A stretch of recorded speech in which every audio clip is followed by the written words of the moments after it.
Leyden's community is celebrating its centennial anniversary, a celebration for 100 years of accomplishments. Alumni, students, and staff will get together to celebrate this huge accomplishment. Superintendent Dr. Poliak shares his thoughts and excitement surrounding Leyden's 100-year anniversary. 12 years at Leyden have changed his life, and this is what he has to say. I have definitely seen some excitement throughout our community about the 100-year anniversary. When you drive around the community, you see signs and posters in the businesses and on the street signs. People are reaching out to us. They want to know how to come to the gala. They want to know how to come to the concert. So there's a general buzz in the community about our 100th. I've been at Leyden for 12 years now. And so when I think back to the beginning versus now, there have been a lot of changes. Obviously, the facilities have changed. A lot of the programs have changed. We've created new things. But when you're in a school district for a long time, a lot of people will retire and new people come in. So there's new energy and new people that are carrying on our traditions. For 100 years, this institution has been a beacon of knowledge, guiding countless of students on their journey to success. It's been a place where dreams are nurtured and futures are forged. But more than anything, it's a celebration of the students who have walked these halls and made their mark on the world. While the milestone is a remarkable achievement for Leyden, seniors find it has little to do with the graduating class and students. Senior Liliana Hernandez-Woles shares her take on the big celebration. I think it's a very amazing achievement for Leyden and the alumni, but I don't think it has to do anything with the current attending students. I feel like all of the events and everything just leads back to the alumni in the 100 years, but they're not really making it special for the class of 2025 in any way. As Leyden High School celebrates its 100-year milestone, the community reflects on a century of educational excellence and enduring traditions. As the school looks to the future, one thing remains clear. Its legacy of shaping students and impacting lives is just as strong as ever. Here's to the next century of success and innovation at Leyden High School. From WLTV, this is Monica Hernandez-Woles, Lupita Corona, and Dania Feliciano. This school year, the district has decided to implement a district-wide phone ban to minimize phone usage, and students at West Leyden are concerned about the phone homes. In the article, Why Schools Are Racing to Ban Student Phones, it states, cracking down on phone use in the classroom will reduce learning distractions as well as tech misuse by students. I think it's a great idea. We're not taking phones away from students altogether. Once upon a time, before you were students here, before I was even an employee here, there used to be no cell phones on the campus entirely, not in the lockers, not on the outside of the school, the inside, nowhere. Then it became they were allowed to be used in the hallways and during common times. However, when that took place then, even though the phrase was in place, cross the line at learning time, and we said if any cell phones are used during that time, if a teacher wrote a referral, we would follow up on it. We've been doing all that, but that still didn't stop the cell phones from crossing that line and getting into the classrooms, disrupting the learning, and impacting the grades of students. That was West Leyden's Dean Carrero talking about the new cell phone policy. Him, the district, and many other people came to terms with not fully banning the phones all throughout the school.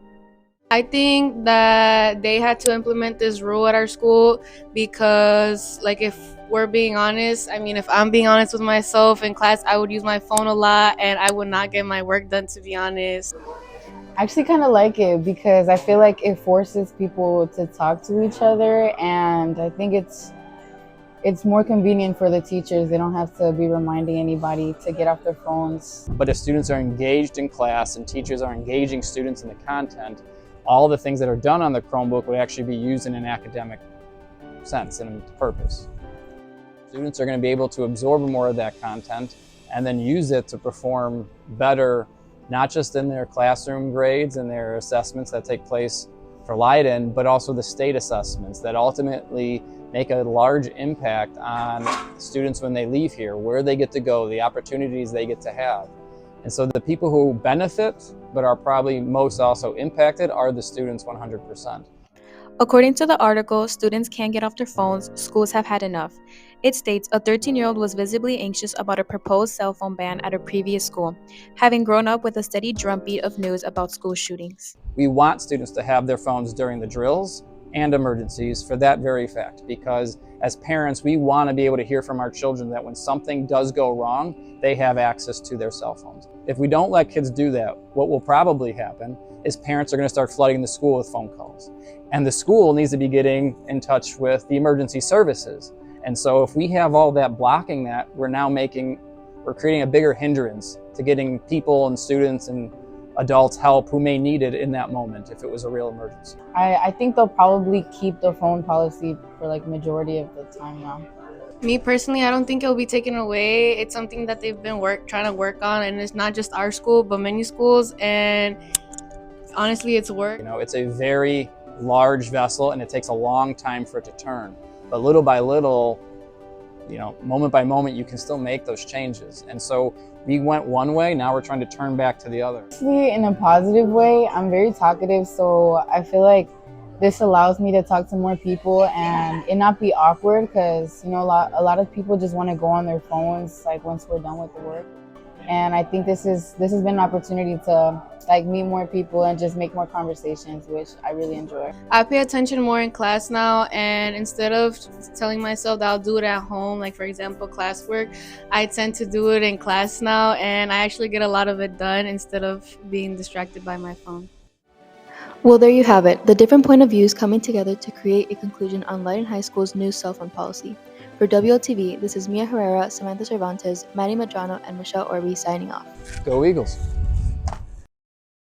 West Leyden High School and other high schools around the country, absenteeism has become a huge issue affecting students and staff alike. Absenteeism is defined as the practice of regularly missing out on school, no matter the reason. To combat this problem, both West and East Leyden have created a new role in administration to learn and remedy what causes absenteeism. Mr. Mirabito, the administrative intern at West, whose job is to decrease the percentage of students suffering from chronic absenteeism, shared his knowledge and thoughts on the issue. So I think absenteeism is a really in-depth, issue. There's not one reason for a lot of absences. Everything from mental health issues to just a medical event that the student has, or even the families have. There's also concerns about transportation for our students. A lot of the causes in absenteeism can vary based on the family and the situation. That's the most important thing to remember, is there's a lot of different reasons for why kids aren't at school. We have a new campaign at our school called Strive for 95. We love you here. And that campaign was used in Leyden a few years ago. And we brought that campaign back and just kind of added to it. Chronic absenteeism is a really important term, and that means that a student missed 10% of the school days, 17.5 days absent per year, which is less than 2 days a month. Attendance is really, really important. So I think absenteeism is a huge concern for all of us, but I want our students and our parents to feel valued. I want them to feel like this is their home when they're not in their house. And so that's why.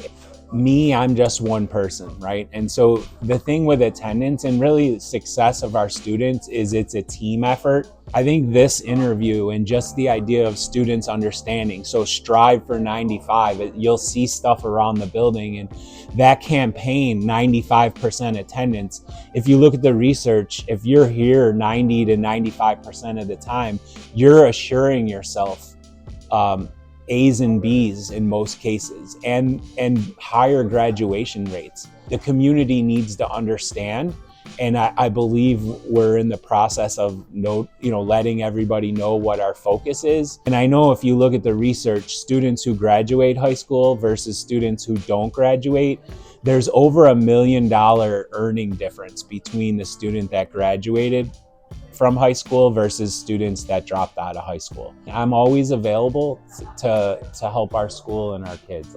I'm here for you guys. So thank you. Alexander, a senior at West who has been affected by absenteeism, shares his thoughts on ways to help attendance. I think they're chronically absent is because of the time you get to school at 7:35. There's a lot of traffic. I feel like that's like the main reason why. It caused me to be like less motivated to work, like caused me to be a little more lazy. It's a bad thing because it could cause like failure, low test scores, bad grades, all of that. It affected me personally by getting bad grades. Ever since I was chronically absent, my grades started dropping lower and lower. Hopefully, through better communication, community support, and understanding of the root causes and how to deal with them, every student will be present and successful in school, and the battle against chronic absenteeism will be over. For WLTV, this is Marissa Ramirez Alvarez signing off.